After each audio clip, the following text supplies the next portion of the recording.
welcome back. We are playing Fall of Magic. We are at Castle, the Storm Queen lady. Actually, Lana. I'm Actually, Magus. you're the Uh, Magus. I'm Magus, Okay, and we can get the heck out of here. you do you, Magus. So Let's get this let done. I gotta pick a direction though. I think Yes, here. it looks like there is a parting of the Welcome. path. You can either choose the ice rail, a debt you owe, or the mouth of the deep, a light way. You know that sounds awesome. They both sound so good. Oh my god, they both sound so good. Because you go to the ice rail and then you get on a train. That's actually something I really It love. is a train, yeah. A fantasy thing, but then it includes this like delightful little railway section. We're going on the ice rail. We're going. Okay. I really We're like going- that like drift from typical fantasy to like having a little bit more stuff. And just trains are such a good like Trains, like, man. Plus, thing. we've already had trains in the background, Yeah. so it makes sense to do trains, right? That's the reason. So not far from the Storm Queen's castle is the ice rail, a technological marvel, really, of sorts. Something that very few people understand or know how to use these days. Only very specifically some engineers who run the trains themselves that run along the ice rail really sort of know exactly how this ancient technology works. Some assume it's magic, but the Magus knows otherwise.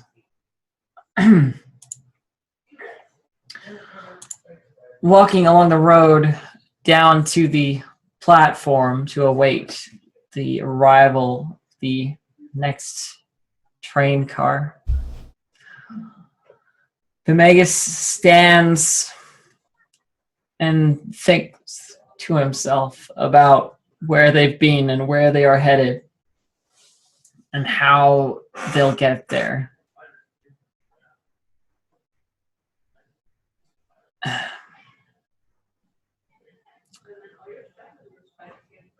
Debt, how can I work a debt? I'm like so I can think of one person in the party that the Magus might owe something. Either the golem he owes, I don't know, some of his power to. The fawn he might there's owe there's stuff. I got it. Get out of here. You said you didn't know. I was trying to help. Yeah, that's just my thinking process. my thinking process is shouting at No. Shouting at my brain. Mega stands with the group and on the platform and waits for the rail. The overhang of the sort of like shelter that they're in keeps much of the light snow that's coming down now after the storm from reaching them, and I guess prevents our giant friend from really having too much clearance on this. I'm like leaning on the side of it. Yeah, the train themselves will be plenty large enough to house our wooden friend, as they're made pretty big. Or I can go in like the cargo container. He just like sits in the coal like thing. I don't know. You can decide that. I'm not going to. The Magus sort of thinks to the golem, who he assumes will hear him, something along the lines of, "You might not think I know, but I do."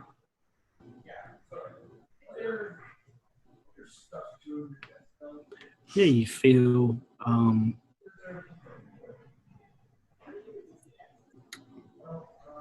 would it convey this to you? an apprehension, perhaps. Like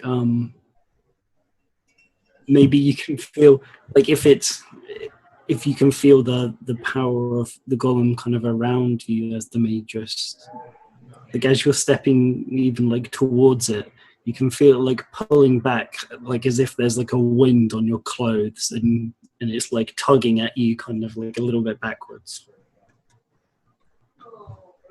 I don't know whether to thank you or condemn you, but for better or worse, you made your choice, took your action. We'll see how it plays out. Things are moving faster than even I can consider these days, and eventually we'll reach a point where your choices, even in defending my well-being, may have to be considered.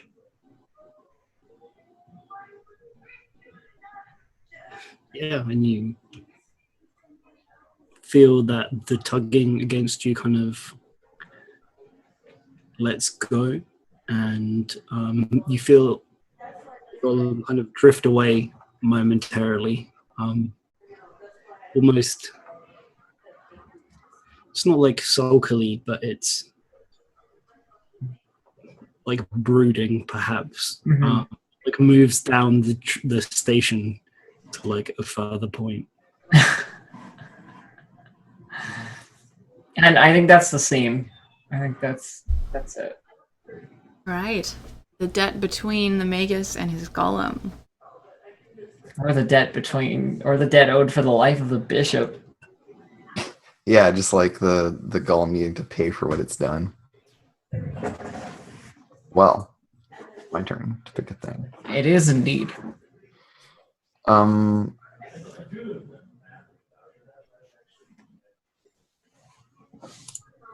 Yeah, so I think so this is like we're like midway on the journey, and Fawn has spent a lot of time like clambering along the outside of the train, and so he's been like hanging out in the freight cars when he needs to like chill out, but then he'll like climb along the outside of the train and like up front. Right now, he's like riding the engine, and kind of like holding onto the side of it up at the front, and like letting the wind kind of rush through his hair and stuff like that. And he's just like feeling this exhilaration of speed because he's never moved this quickly, right? And he like can't move this quickly on his own. And so he's actually like up, like hanging off the front of the train and like laughing and giggling like a little kid, clambering over to the other side to like look at the scenery as it passes and stuff like that. Yeah.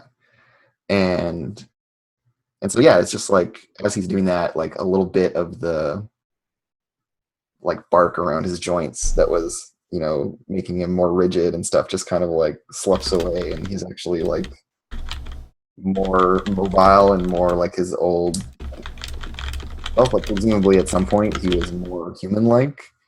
Like almost and stuff like that, and it's kind of he like drifts back a little bit in that direction.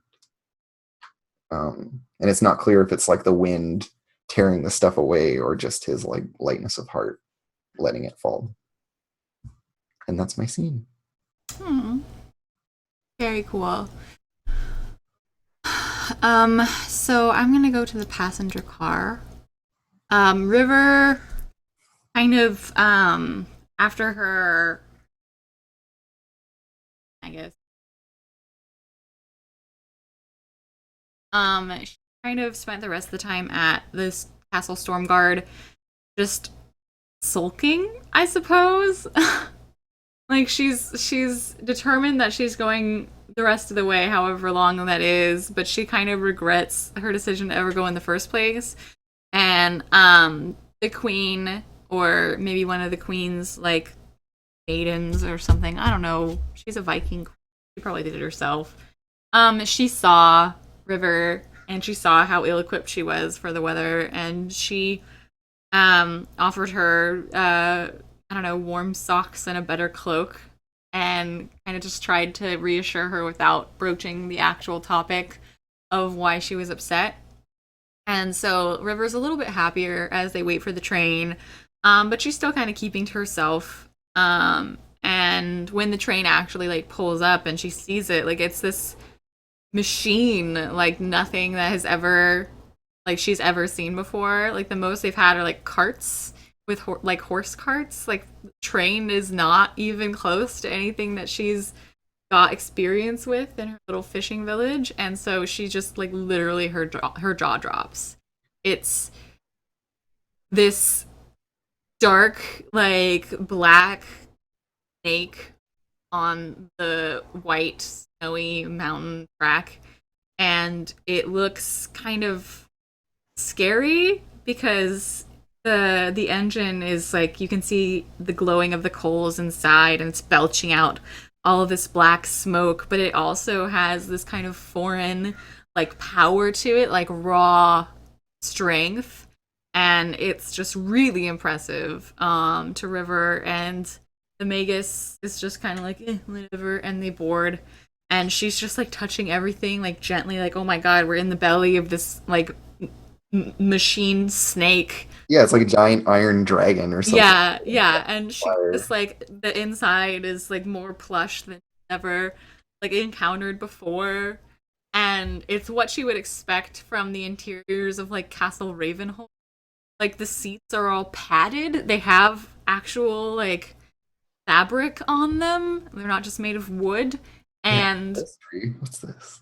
yeah, and all there are on the passenger train and the passenger car there are curtains on the windows made of a clean fabric, like a clean patterned and embroidered fabric, and she's just like touching it because embroidery is not something that anyone does in a fishing village. It's just useless. Um and she's just staring out the window as like they pull out of the station, and you can see like the mountains ice, but you can also catch glimpses of the ocean like very very far off when the mountain like when there's like a deep valley, you can see down the mountain and all the way to the ocean because the storm from previously cleared, and the sky the air is just like bright and everything is. And when the mountain when the train like goes to the edge of a cliff, like you can see like all the way down through the snow to the grassy valley and then to the ocean in the very very far distance, and like just seeing that like brings her spirits up. That is Awesome. I think Golem isn't the freight car. It's precious. So I think the train on the ice rail is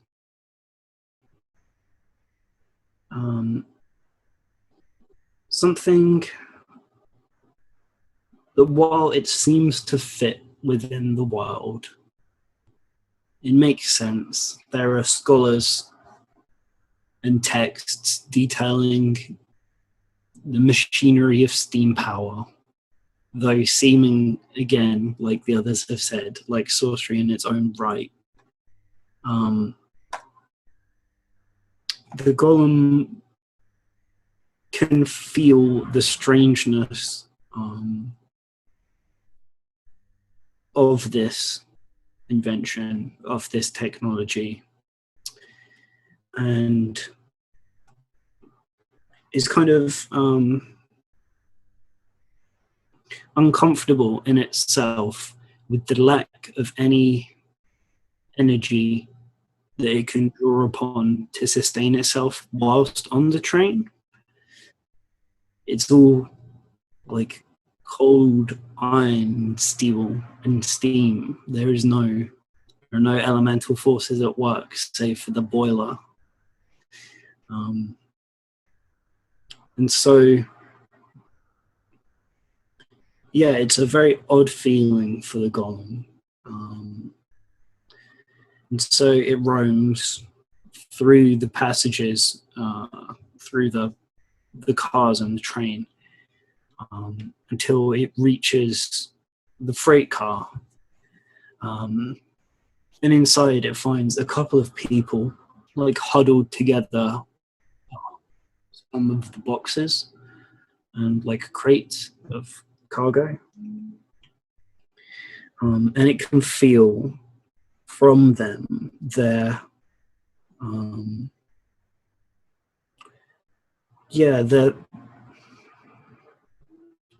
expectations, their excitement from the journey, the hopes that they have for their new life in Estalia, their sorrows from parting their families before undergoing this journey.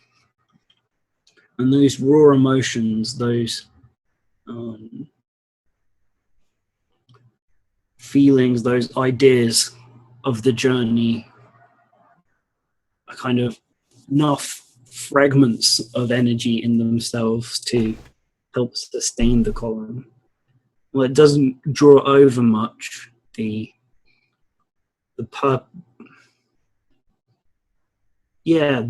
purposes of a journey in themselves have weight. They have substance, along with all the kind of emotions they elicit. That is enough for them to find that kind of precious spark of life, of magic on this otherwise like desolate steel train on the ice rail.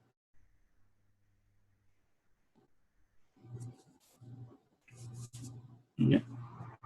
Very cool. Sweet.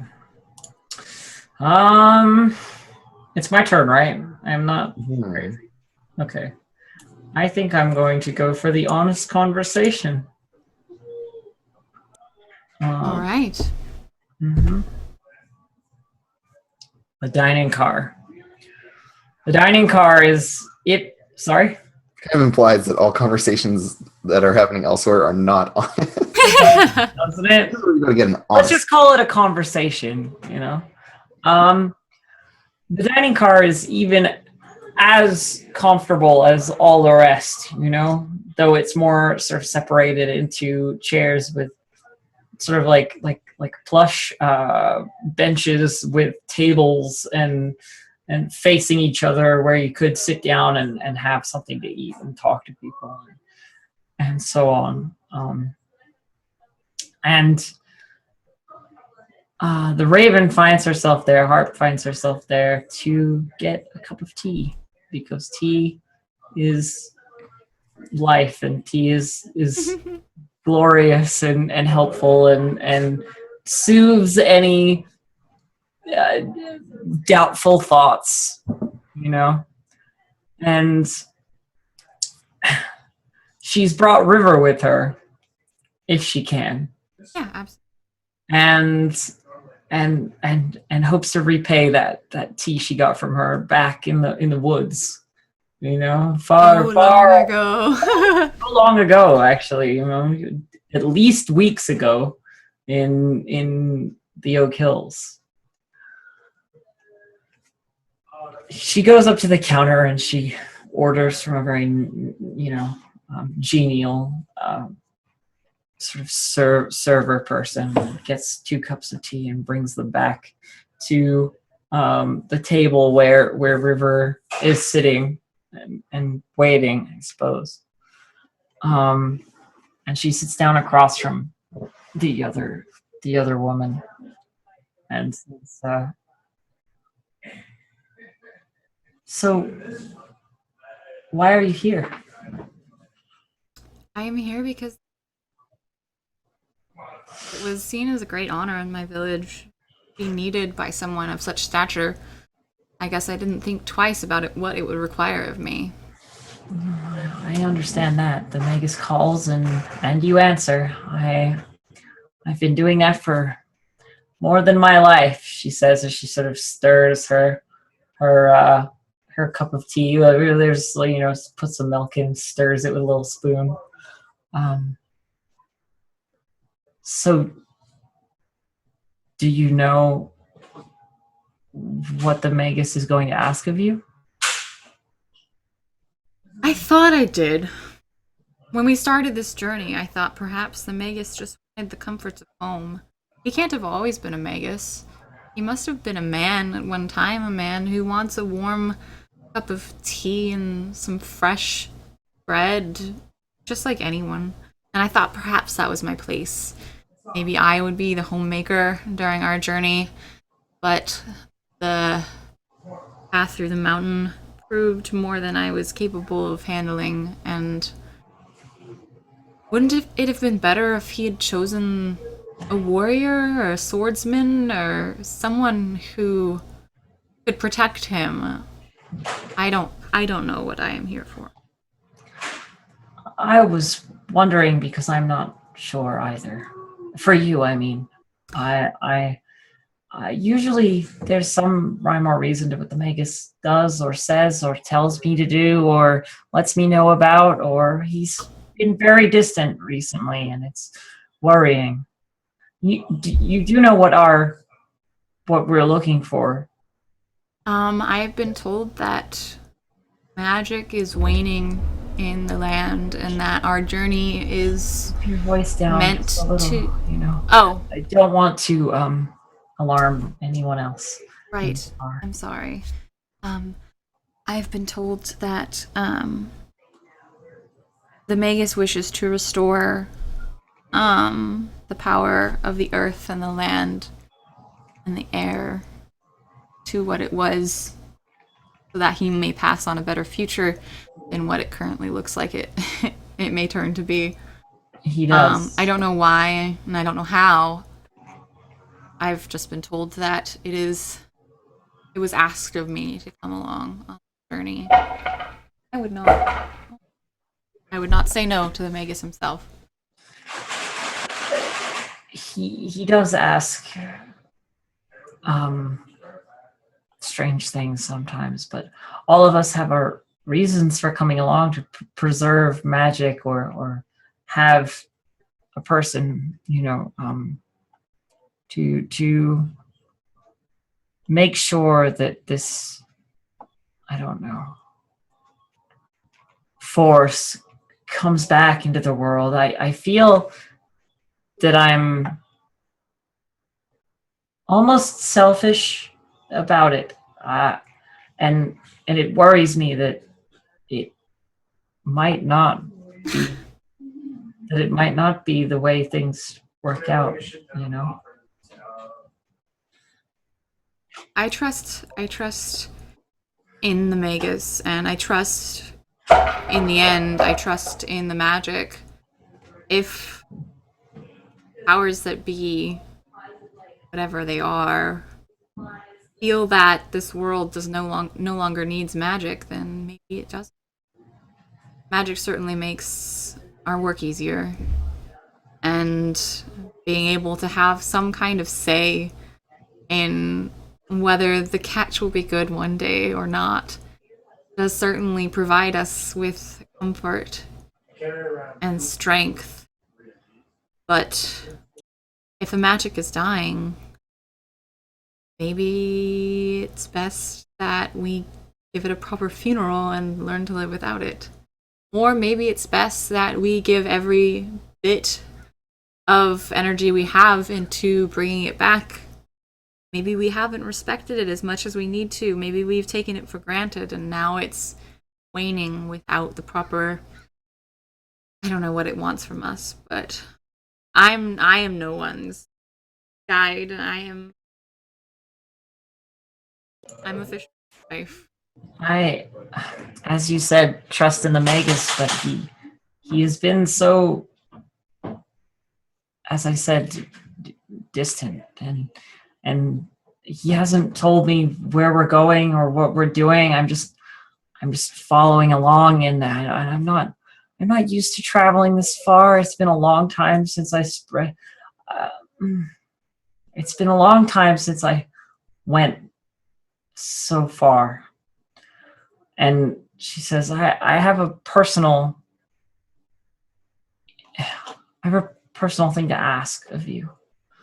Something that I hope I can ask. And that's if we don't retrieve the powers that bring magic back into this world, that, well, I'm not going to be around the same way much longer after that. And she sort of like puts an arm on the table and like pulls her sleeve, like her billowy sleeve back just a little bit, like so that nobody else can see, but she sort of like shows River. And it's like you can see on her forearm and on like the sides of her arm, like there are black feathers, like black raven feathers, like growing from her arm like body hair would, you know. And she continues, she pulls her sleeve back over it and she says, they don't call the ravens of Ravenhall ravens for no reason.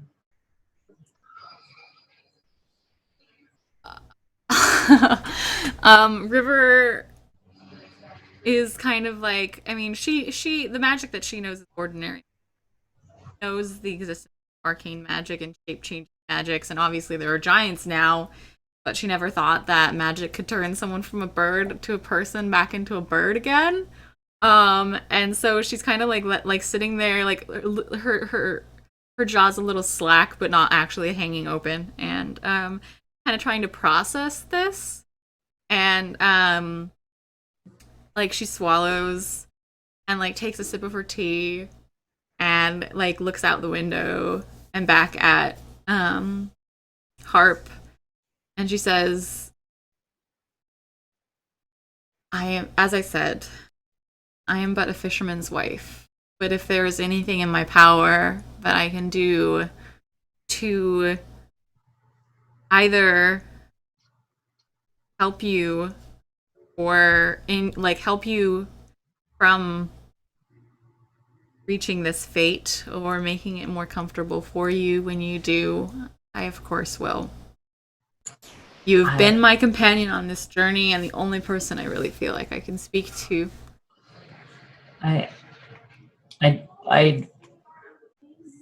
She picks up her tea and she sort of, you know, sips it a little bit and puts it back down and goes, and like sort of licks her lips a little as if it's like, I don't know how much longer I'm going to be able to do this, you know? Yeah. Like, and says, I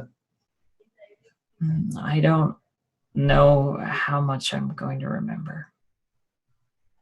And that's the end of the scene. Aww. I'm happy with that one. Cool. That's awesome. Do we want to do any more scenes, or when do we wrap this up? Because I want to do that at a natural. Yeah, because I guess the next thing would be to do either more scenes here or like Magus to the next place. And if we make us to the next place, we're going into like overtime, sort of. Yeah. Well, we could just make us to the next place and like set it up, like will our heroes, blah blah blah blah blah, sort of thing. Yeah, we can. It can be the end of the episode where you like see what's going to happen, the place where the next episode is going to happen. Yeah. Okay. I would say make us to the next place and then like set it up to be like the ending. Cool. So it's Estalia, home. Oh shit! And of course, as the train is approaching, I kind of envision this climate as being more kind of Mediterranean, almost like much warmer, and the city being very like bright and having more kind of that like clay and like white stone kind of aesthetic to it. Absolutely. I mean, and my character being of Estalia is not actually from the capital city. Like she's from like a village on the outskirts. So from like Podunk. Yeah, it's Podunk Estalia. So she may have been here, but definitely not in recent memory. Like This is not like her. Yeah, and so Estalia, the city, is like incredibly fancy, and Like Dorn, right? I haven't watched enough of that show. Ah! Okay. Flowing Sorry. robes and like palm trees. People wear And lots of silk. And yeah, Hey, silk. Hey, this is Silk, an Andrew probably. scene. Get out of here. Get out of here. Explain to us what's going on.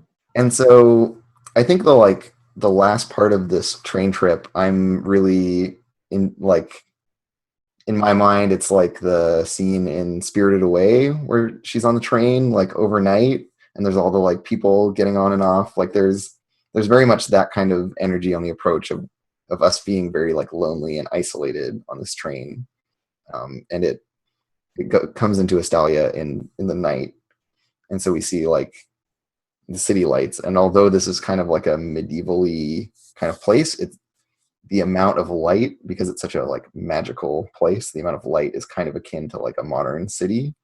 So there are like towers that have lots of windows and lots of lights in the windows, and there are like street lamps, um, and I picture it kind of at the end of a valley with like a bay leading to the ocean.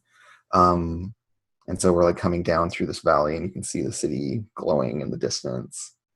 um, and there are like a bunch of stops leading into the city, and everything kind of slows down, and the train like has to do this weird circuitous route.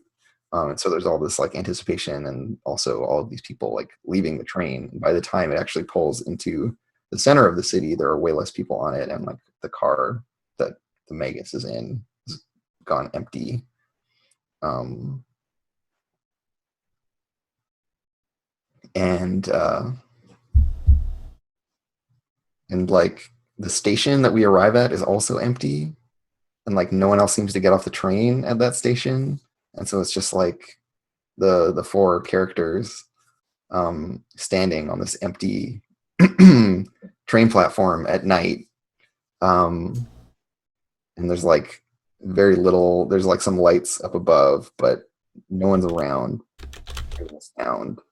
And then down at the far end of the platform, um, there's this figure approaching, who's just like completely gold. Like all of their skin is painted gold, is what it looks like. Yeah.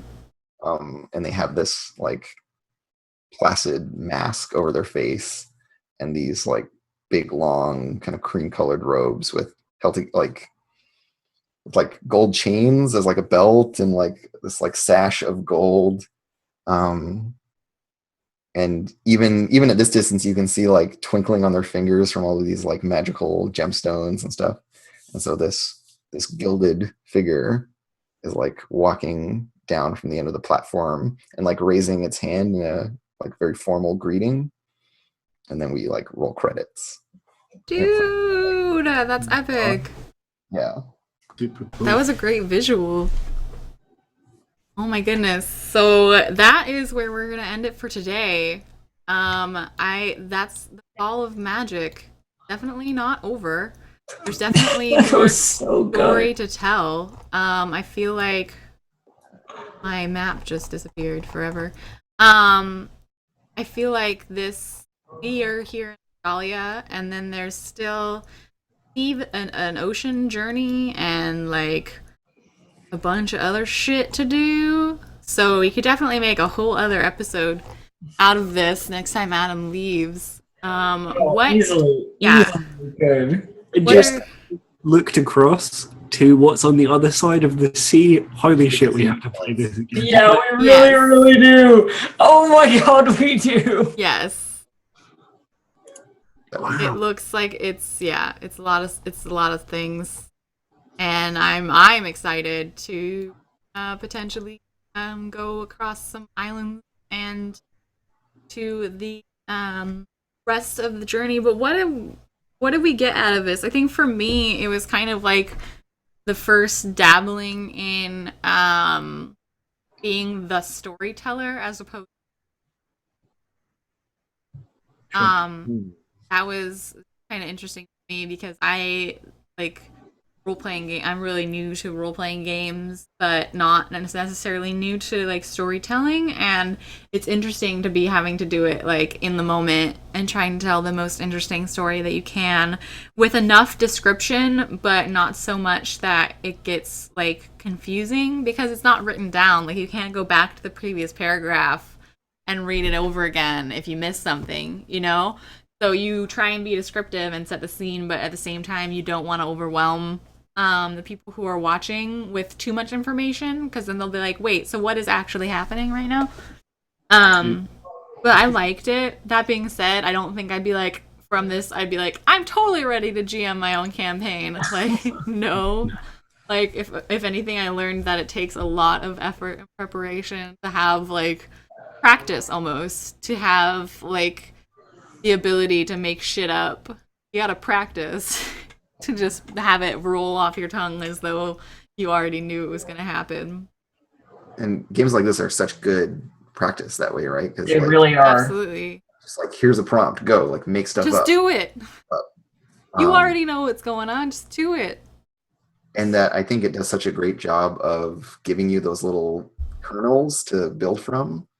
Yeah, instead of just like make something up, you have no anything. Like it definitely has a lot of interesting little tidbits to go off of. Yeah, and you get so much like context, and they're very like rich and productive in that way. Absolutely. So this will not be continuing next week. Sorry. Next week, Adam will be back. I hope, for more of D&D Adventurers League. Yes, which I'm excited for because I'm very attached to Ceres, and now that we've leveled up, we have so many things to do and so many places to go and so many potential dragons to fight.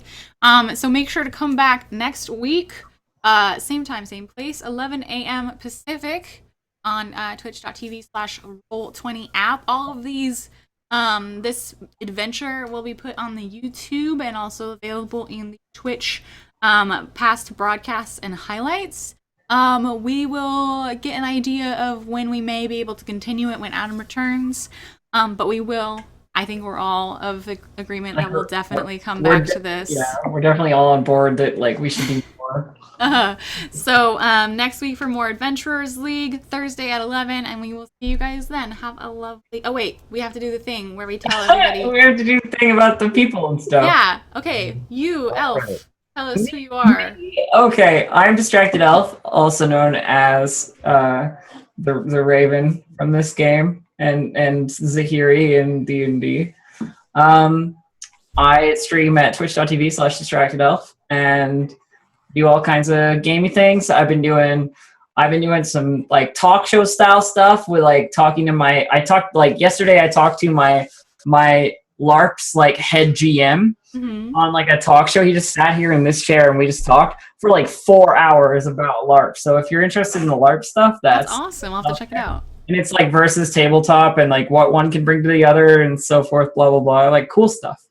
So I've been doing that. I cooked some stuff this morning, so there's cooking streams happening now. Like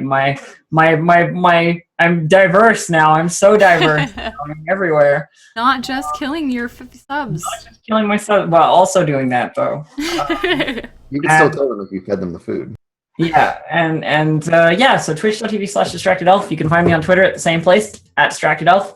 And that's me. Dave? Okay, thank you.